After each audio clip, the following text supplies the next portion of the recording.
The Rotogrip RST Hyperdrive Pearl is releasing very soon, and here's a completely unbiased look at what this Hyperdrive Pearl really does. Huge shout out to Don, who is the bowler in this video, for throwing the Hyperdrive Pearl for us, getting it a little bit early, and we do have comparisons to some Brunswick bowling balls coming later in the video, so make sure to stay tuned for that. But let's start with the basics of this Hyperdrive Pearl. The Hyperdrive Pearl is an asymmetrical pearl ball. It is the pearl counterpart to the original RST Hyperdrive, but it is very, very different in terms of cover stock. Core is exactly the same. It's an AI core 2.52 RG, 055 differential, 017 intermediate differential. You'll see those numbers right below me if they're high or low. It's a higher RG, but a very high differential, medium-ish intermediate differential overall. And then the cover stock is interesting. It's a brand new cover stock, UR1 cover stock. We have no idea what that does, minus the little blurb that Rotogrip gave on the website, which doesn't tell us much. The big one that we see is that it's nano-free. That means that this cover stock is going to be cleaner than a lot of the other stronger cover stocks. When there's nano in a cover stock, that means it wants to hook earlier and be smoother. Being nano-free means it wants to hook later. This seems like a very similar vibe to the Rotogrip Gremlin.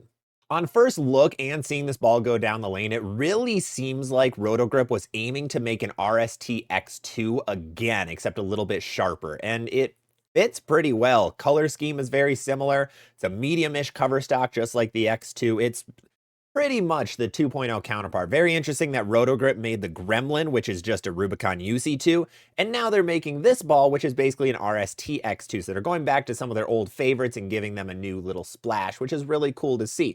What you're going to see is this ball's pretty clean, a little cleaner than you'd expect. We are bowling on a completely fresh 44-foot, 30 mil house shot. Now, these lane panels hook an absolute ton, so we need that ton of length and a ton of volume to get anything down lane.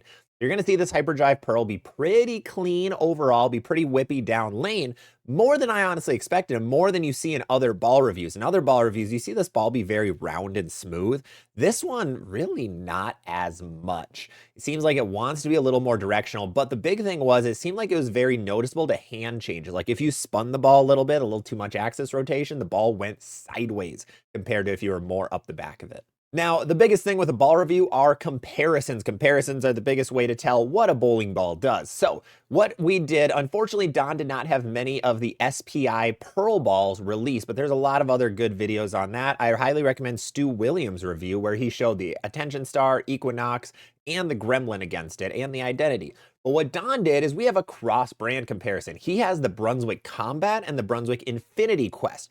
Really cool 1, 2, 3 here. So you're going to see the Infinity Quest on 2 shots first, and you're going to see that ball's a lot earlier. You can watch it hook a lot earlier and be a lot smoother and more like an asymmetrical ball where you see it get down lane. You can almost watch it just turn down lane and be directional. It's very much a V shape compared to more of a U or a banana shape.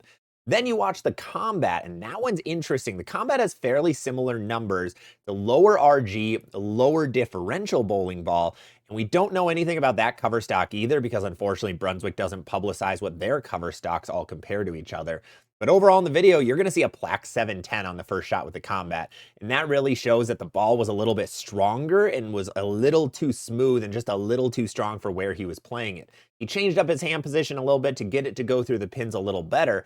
But if you look really closely, you can see the shape differences between the Hyperdrive Pearl and the Combat. The Combat, like I said, is going to be a little more archy, a little rounder, whereas that Hyperdrive Pearl, even though it's rounder than that Infinity Quest was, it's still more directional, still a little bit more V-shaped, a little more like what a true asymmetrical ball does. It was really interesting to see these two comparisons because in my opinion, the Combat is going to be one of the most underappreciated bowling balls from Brunswick of the year. That thing did not get any votes in any of my polls that I did for which ball was people's favorites from these companies. I haven't seen many of them, haven't heard much about them, so unfortunately I have to assume it's not doing amazing by any means. But it is a very good ball, but this Hyperdrive Pearl is a perfect step down from it, which makes this Hyperdrive Pearl more of a medium sharp bowling ball than a strong sharp. Now from this, for all the SPI fans, we can tell that this ball is going to be later and sharper than the Equinox. It's going to be later and sharper than the Attention Star, and it's actually going to be kind of close to that Identity. In my opinion, if you have an Identity, I would recommend avoiding this bowling ball. I think it's a little too close, but it is going to be that little bit later and a little bit sharper than that Identity as well. So this is going to be above the Gremlin, but below every single strong pearl that Storm has on the market right now. It does fill a little bit of a hole, especially because that Gremlin wants to play straighter, even though it's a little more directional.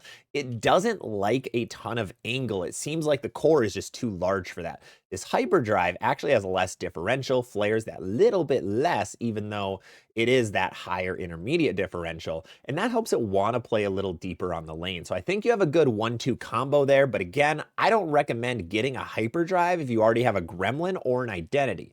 Now, I think it could pair well with an Attention Star or an Equinox on the other hand. The Hyperdrive Pearl really reminds me of a stronger Theorem Pearl is what I'm seeing, where the original Theorem was smoother. This Hyperdrive Pearl is a little quicker and a little more directional, and that's kind of the comparison I'm seeing from another brand. Motive has nothing in this range, unfortunately, so there's no comparison there, but that's what I'm seeing between Storm and Brunswick right now. Overall, this Hyperdrive I think is a really unique spot in the bag. Because of that massive core, it doesn't want to be too over-under. I think it's going to look really good on a house shot, on especially a lighter oil house shot. Like I said, this is 30 mils you're watching in 44 feet.